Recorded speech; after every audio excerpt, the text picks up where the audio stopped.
చాలండి. జరిగినటువంటి పరిస్థితిని మనం ఆలోచన చేస్తే, షునేము అనబడేటువంటి పట్టణంలో గనురాలు అనబడేటువంటి స్త్రీ, ఒకసారి ఆమె బ్యాక్గ్రౌండ్ మనం ఆలోచన చేస్తే, పేరుకి గనురాలే కానీ ఆమె జీవితంలో చాలా సంవత్సరాల నుండి పిల్లలు పేరంట. భర్త ఏమో వయసు పోయింది, ఆమె కూడా వయసు దాటిపోయింది. ఈమెకు పెట్టబడిన పేరేమో గనురాలని పేరు పెట్టారు. ఆ గనురాలకు గర్భము రాలేదట. పరిస్థితిని మనం ఆలోచన చేస్తే, ఇందాక మనం చదివిన మాటలతో పోల్చితే, ఎడారిలో విత్తనములు వేయదగని చోట మీరు చూపించిన ప్రేమ నేను జ్ఞాపకము చేసుకుంటాను అని అన్నాడు కదా.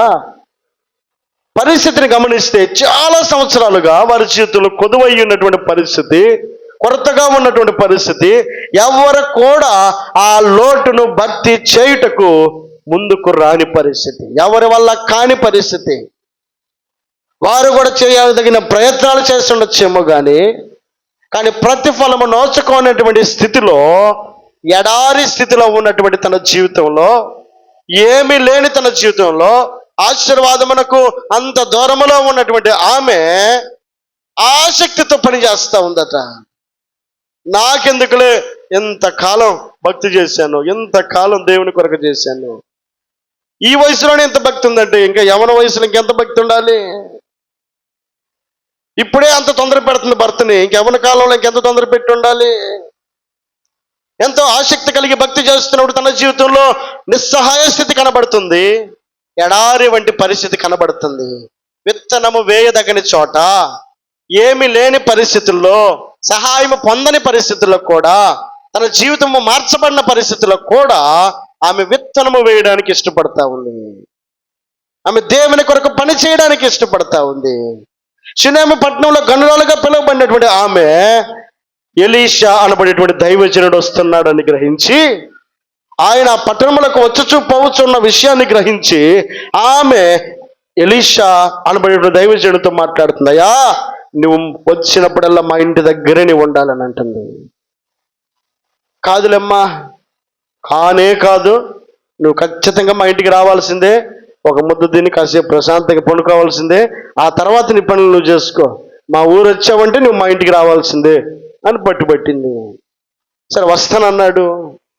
ఇప్పుడు భర్త దగ్గరికి వెళ్ళి మాట్లాడుతుంది, ఇదిగో మన దగ్గరికి వచ్చున్నటువంటి దైవజనుడు గొప్ప భక్తి కలిగిన వాడు, కాబట్టి ఆ దైవజనుడికి మనకు ఒక ప్రత్యేకమైనటువంటి ఒక గది కడదాం, మనతో పాటు ఆయన ఉండటానికి ఒకవేళ అడ్జస్ట్ అవ్వలేకపోవచ్చేమో, కాబట్టి 1-2 రోజులు ఈ మధ్యలో ఉన్నప్పుడు ఇక్కడే రెస్ట్ తీసుకుంటాడు, కాసేపు ప్రశాంతంగా ఉంటాడని చెప్పానని ఆమె ఆసక్తి తన భర్తకు చెప్తే, భర్త కసుబుసులాడకుండా ఆమె చెప్పిన మాటగా ఆయన కూడా అంగీకరించి సరేనమ్మా అని పైన గది కట్టించి, గదిలో కావాల్సిన సామాగ్రిని అంతటిని కూడా సమకూర్చారట. పీట దీపస్తంభాన్ని, బల్లను, మంచమును, వీటన్నిటిని కూడా సిద్ధపరిచి ఆ దైవజనుడిని పిలిచి ఆతిథ్యం ఇచ్చారట. అక్కడ పోవచ్చున్నప్పుడల్లా వారింటి దగ్గరికి వచ్చి రెస్ట్ తీసుకుంటున్నారు, బాగానే ఉంది. ఈమె చేసిన పని వయసు పోయిన సమయంలో, ఏమీ లేని సమయంలో, ఎడారి వంటి పరిస్థితుల్లో, అరణ్యము వంటి పరిస్థితుల్లో, విత్తనము వేయదగిన చోట వేస్తే నాకేమొస్తుందిలే అని అనుకునేటువంటి సమయంలో, అలాంటి వయసులో ఆమె చేసిన పని దేవుడు గుర్తించుకొని ఇప్పుడు ఎలీషా అనబడే దైవజనుడితో మాట్లాడుతున్నాడు. ఈ ఎలీషా అనబడే దైవజనుడు ప్రేరేపిస్తే ఈ దైవజనుడు గెహజీని పిలుస్తున్నాడు. ఆమెను పిలువు, ఆమెకు కొదువుగా ఏముందో ఇద్దాము అని అంటున్నాడు. ఆమె చేస్తున్న పని ఒట్టిగా చేయించుకోవడానికి సేవకుడికి ఇష్టం లేదట. ఆ ప్రేరేపణ దేవుడు ఇచ్చాడు, నువ్వు ఆమె కోసం ప్రార్థన చేయమన్నాడు. తీసుకున్న ఆ అవకాశమును గెహజీ ముందుగానే ఆ దైవజనుడితో చెబుతున్నాడు, అయ్యా వాళ్ళకు చాలా సంవత్సరాల నుంచి పిల్లలు లేరు, వారికైతే ఉన్న కొదువది నాకు అర్థమవుతా ఉందని చెప్పంటే, ఆమెను అతను పిలవమన్నప్పుడు ఇప్పుడు గనురాలు అలాగే తన భర్తను ఇద్దరిని పిలిచి దైవజనుడు ప్రార్థించాడట. వారి ఇద్దరు ఏక హృదయంతో ఏకీభవించి సేవకునికి లోబడి చేసిన ప్రార్థన వారి జీవితాల్లో ఫలభరితంగా ఉండినట్లుగా వారు చేసినటువంటి పని దేవుడు వారికి ప్రతిఫలంగా మార్చాడు. దేవునికి మహిమ కలుగునుగాక. హల్లెలూయా. కనుక ఇక్కడ 17-18 వచనం చదువుదాం. 4వ అధ్యాయము 17-18 వచనం. పిమ్మట ఆ స్త్రీ గర్భవతి అయి మరుసటి ఏట ఎలీషా తనతో చెప్పిన కాలమున కుమారుణ్ణి కనెను. ఆ బిడ్డ ఎదిగిన తరువాత ఒకనాడు చాలండి, దేవుని వాక్యం సెలవిస్తూ ఉంది. పిమ్మట ఆ స్త్రీ గర్భవతి అయి మరుసటి ఏట ఎలీషా తనతో చెప్పిన కాలమున కుమారుణ్ణి కనెను. దేవునికి మహిమ కలుగునుగాక. హల్లెలూయా. ఆమె ఊహించిందా? ఆమె ఆశపడ్డానికి కూడా అవకాశం లేనటువంటి పరిస్థితుల్లో వయసు సహకరించదని ఆమెకు తెలుసు. కానీ ఎడారిలో విత్తనము వేయదగిన చోట కూడా ఆమె దేవుని యొక్క ప్రేమను పంచిందట. దేవుని కొరకు ఆమె చేయాల్సిన పని చేసినప్పటికీ దేవుడు మర్చిపోవుటకు ఆయన అన్యాయస్తుడు కాడు. ఆయన తప్పక జ్ఞాపకం చేసుకునేవాడై ఉన్నాడు. అందుకే దేవుని వాక్యం సెలవిస్తూ ఉంది. ఇర్మియా గ్రంథంలో మనం చదివిన మాట, నీవు అరణ్యములను విత్తనములు వేయదగని దేశములను నన్ను వెంబడించుచు నీ యవ్వన కాలంలో నీవు చూపిన అనురాగమును నీ వైవాహిక ప్రేమను అదండి నేను జ్ఞాపకము చేసుకొనుచున్నాను. మనం చేసిన పనిని ఆయన గుర్తించుకునేవాడై ఉన్నాడు. ఇంత చేశాను, ఒక్క పని కూడా వాళ్ళకి గుర్తులేదండి, వారు నన్ను మర్చిపోయారు అని అనేక మాటలు మనుషులకు చేసిన సహాయాల విషయాల్లో మనం మాట్లాడుతూ ఉంటాం. ఎన్నో చేసి ఉంటాం, ఈ రోజున వాళ్ళకి అసలు గుర్తులేదు. మనుషులు మర్చిపోతారేమో కానీ మహోన్నతుడైనటువంటి దేవుడు మనం చేసిన పనిని ఆయన మర్చిపోయేవాడు కాదండి. ఆయన మనకు అన్యాయము చేసేవాడు కాదు, ఆయన మనకు న్యాయం చేసేవాడు. ఒక్క మాట అంది, నీ దేవుడే నా దేవుడు అంది. ఆమెను తీసుకెళ్లి యేసుక్రీస్తు జననములో ప్రాధాన్యతనిచ్చాడు అన్యురాలైనటువంటి రూతుకి. సేవకుని పిలిచి చిన్న ఆతిథ్యం ఇచ్చింది గనురాలైనటువంటి స్త్రీ. ఆయన మర్చిపోవుటకు అన్యాయం చేయుటకు ఆయన అన్యాయస్తుడు కాదు. ఆయన గుర్తించుకొని జరగని పరిస్థితుల్లో కూడా దేవుడు తన కార్యమును సుసాధ్యపరిచి చేయించి తన జీవితంలో గొప్ప కార్యమునకు కారణమయ్యున్న దేవుడు ఈ మధ్యాహ్న కాల సమయంలో మాట్లాడుతూ ఉన్నాడు. ఆయన తప్పక నేను జ్ఞాపకం చేసుకునేవాడై ఉన్నాడు. నువ్వు చేసిన పనిని ఆయన గుర్తించుకునేవాడై ఉన్నాడు. నెహెమ్యా గ్రంథం చదువుదాం ఒక మాట. నెహెమ్యా గ్రంథము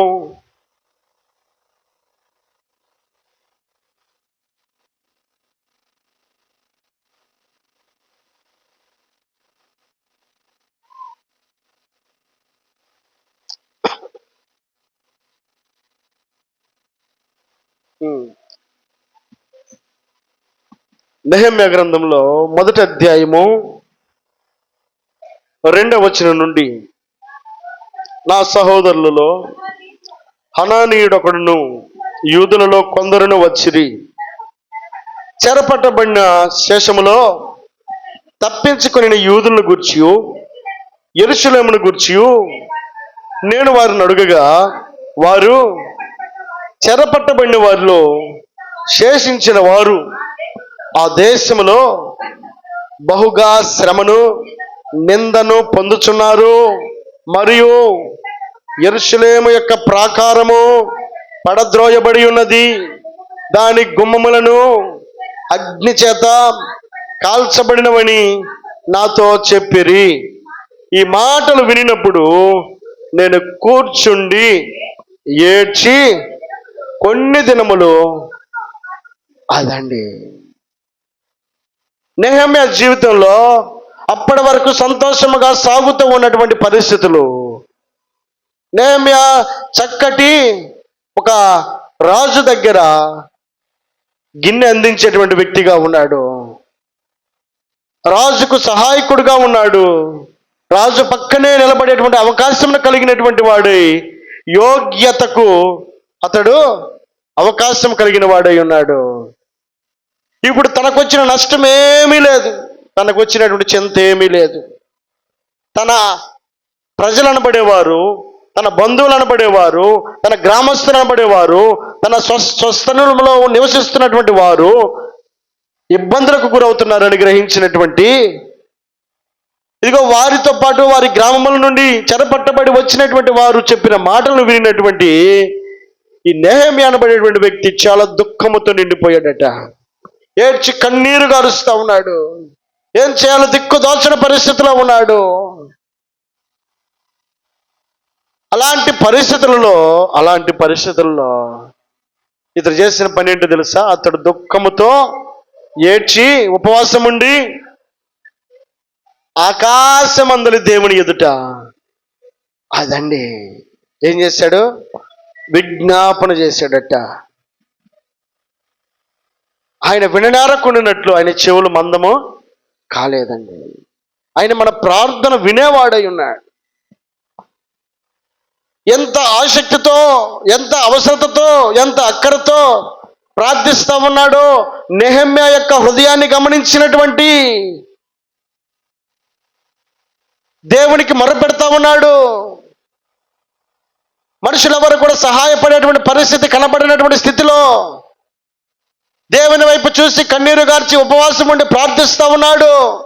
తాను పెట్టుకున్న నమ్మికను, తాను పెట్టుకున్నటువంటి ఆ యొక్క గురిని దేవుడు వమ్ము చేయడని గ్రహించినటువంటి నెహెమ్యా మొట్టమొదటి ప్రాధాన్యత దేవునికి ఇవ్వడానికి ఇష్టపడుతున్నాడు. సమస్యను గుర్తించినప్పుడు, కష్టమును గుర్తించినప్పుడు, నష్టాన్ని గుర్తించినప్పుడు, ఇబ్బందిని గుర్తించినప్పుడు, కోల్పోయిన పరిస్థితిని గుర్తించినప్పుడు మొట్టమొదటి ప్రాధాన్యత దేవునికి ఇస్తా ఉన్నాడు. నాటి నుంచి ఉపవాసం ఉండి నాటి నుంచి దేవునికి ప్రార్థించటం మొదలుపెట్టాడు. చెవును పడిన వెంటనే మొరపెట్టడం ప్రారంభించాడు, ఏడవడం ప్రారంభించాడు, దేవుని వైపు చూసి కన్నీరు కార్చడం ప్రారంభించాడు. ప్రార్థించిన వ్యక్తికి దేవుడు అన్యాయం చేస్తాడా? నమ్మిన వ్యక్తిని దేవుడు మోసం చేస్తాడా? దేవుడు విడిచిపెడతాడా? దేవుడు విడిచిపెట్టే పని అయితే నాకు మొర్ర పెట్టుమని నేను నీకు ఉత్తరం ఇస్తానని ఎట్లా సెలవిస్తాడు? కనుక మొరపెట్టినటువంటి, ప్రార్థించినటువంటి, కన్నీరు కార్చినటువంటి నెహెమ్యా జీవితంలో దేవుడు గొప్ప కార్యాన్ని చేయబోతా ఉన్నాడు. అతడు కూర్చుండి ఏడ్చినటువంటి దినాలను గుర్తు చేసుకున్నాడు దేవుడు. ఇప్పుడు రాజు దగ్గరికి వచ్చి మాట్లాడుతున్నాడు. 2వ అధ్యాయంలో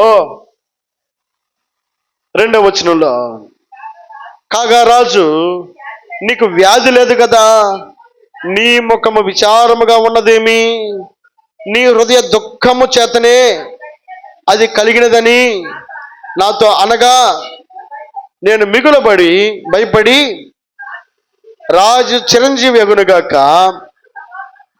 నా పితరుల సమాధులుండు పట్టణము పాడైపోయి దాని గుమ్మములను అగ్ని చేత కాల్చబడి ఉండగా నాకు దుఃఖ ముఖము లేకపోవునా?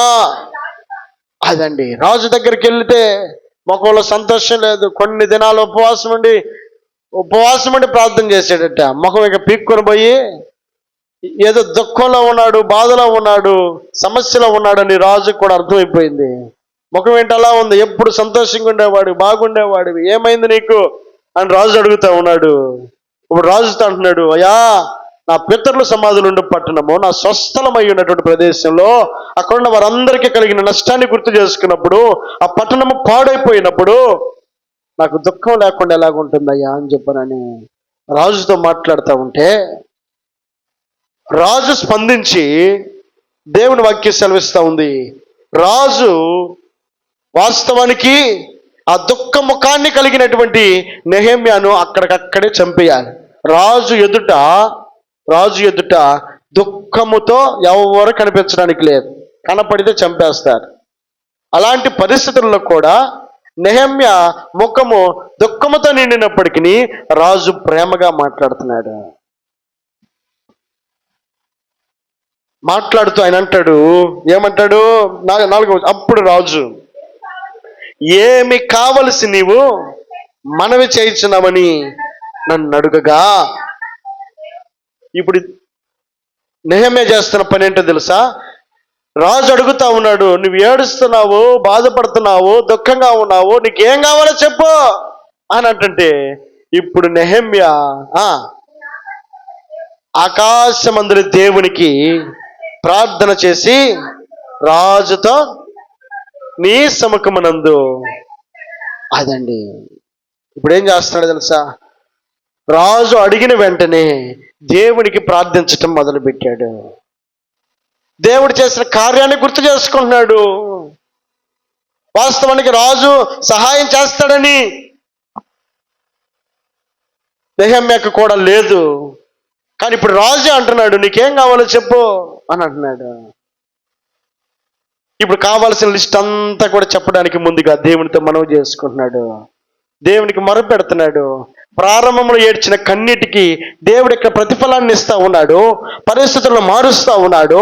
ఇక్కడ నుంచి వెళ్ళడమే కన్నా కష్టం అనుకుంటా ఉంటే రాజు అంటున్నాడు, నువ్వు వెళ్ళడం మాత్రమే కాదు, నీకు కావాల్సిన వాటన్నిటిని కూడా మన రాజ్యంలో నుండి తీసుకుని వెళ్ళిపో అని అంటున్నాడు. నీ పితరుల పట్టణానికి కావలసినటువంటి సామాగ్రిని అంతటిని కూడా కావాల్సినంటే మనుషులందరినీ కూడా పంపిస్తాను, నువ్వు వెళ్ళి అక్కడ సంతోషంగా నీ కార్యాన్ని నువ్వు చేసుకొని అంటున్నాడు. ఊహించగలిగాడా ఈ కార్యం జరుగుతుందని? విన్నాడు, చెవులు పడినప్పుడు కన్నీరు కార్చాడు, ఏడ్చాడు, కొన్ని దినాలు ఉపవాసం ఉన్నాడు. కానీ దేవుడు అతడు కార్చినటువంటి కన్నీటికి ఆయన ప్రతిఫలాన్ని ఇచ్చే దేవుడై ఉన్నాడు. ఆ కన్నీటికి ఆయన జవాబునిచ్చే దేవుడై ఉన్నాడు. ఆ కన్నీటికి ఆయన తప్పక తన కార్యమును జరిగించడానికి ఇష్టపడేవాడై ఉన్నాడు. ఆయన అన్యాయము చేయడానికి ఆయన ఇష్టపడేవాడు కాదు. మొరపెట్టాడు, ఏడ్చాడు, నీవే దిక్కన్నాడు, ఆయన మీద ఆధారపడ్డాడు. కనుక నమ్మినటువంటి వ్యక్తికి దేవుడు అన్యాయం అయితే చేయడండి. నమ్ముట నీ వలనైతే సమస్తము సాధ్యమే. ఆయన సాధ్యపరిచేవాడు, మనల్ని బలపరిచే దేవుడు అయినాడు. కనుక ఎడారిగా ఉన్న పరిస్థితుల్లో కూడా, విత్తనము వేయదగని చోట కూడా మనం వేసిన విత్తనము మనకు ఆశీర్వాదకరంగా మార్చబడ్డానికి ఇదిగో దేవుని మీద ఆధారపడితే పరిస్థితులను మనకు మార్చడానికి ఆయన ఇష్టపడేవాడు. ఆయన ఏమి లేని సహాయ పరిస్థితులు నెహెమ్యా జీవితంలో రాజే సెలవిస్తున్నాడు, నీకు కావాల్సిన అన్ని తీసుకొని పోని అంటున్నాడు.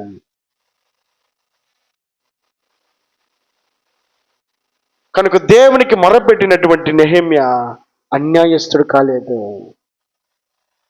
ఆతిథ్యం ఇచ్చినటువంటి షూనేమి పట్టణంలో ఉన్న గనురాలు అన్యాయస్తురాలు కాలేదు.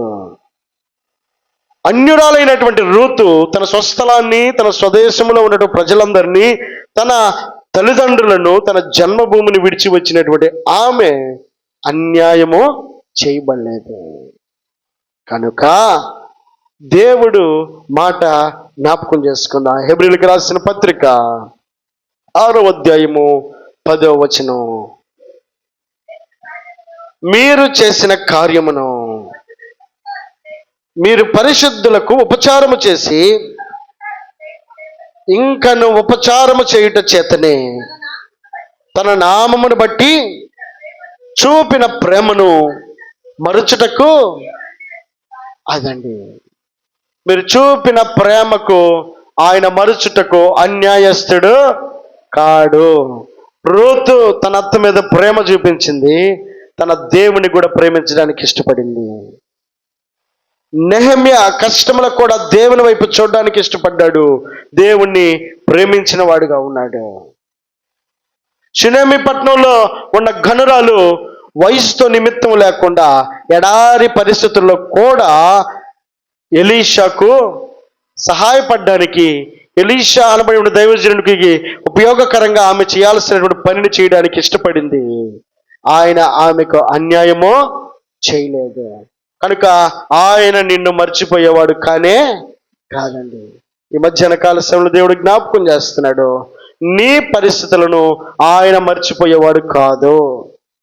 నువ్వు దేవుని వైపు చూడగలిగితే, దేవుని మీద ఆధారపడగలిగితే, దేవుని మీద నమ్మిక ఉంచగలిగితే, నీ దేవుడే నా దేవుడు అన్న రూతుని విడిచిపెట్టలేదు కదా.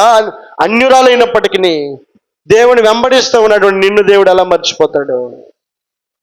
కనుక దేవుడు నిన్ను తప్పక జ్ఞాపకం చేసుకుంటాడు. నువ్వు ఆయన వైపు చూడగలిగితే, నువ్వు ఆయన మీద ఆధారపడగలిగితే, ఆయన నీకు పరిస్థితులన్నిట్లో కూడా చాలిన దేవుడిగా ఉండి నడిపించడానికి ఆయన ఇష్టపడే దేవుడు. ఆయన ఈ మాటలు దేవుడు దీవించి ఆశీర్వదించును గాక.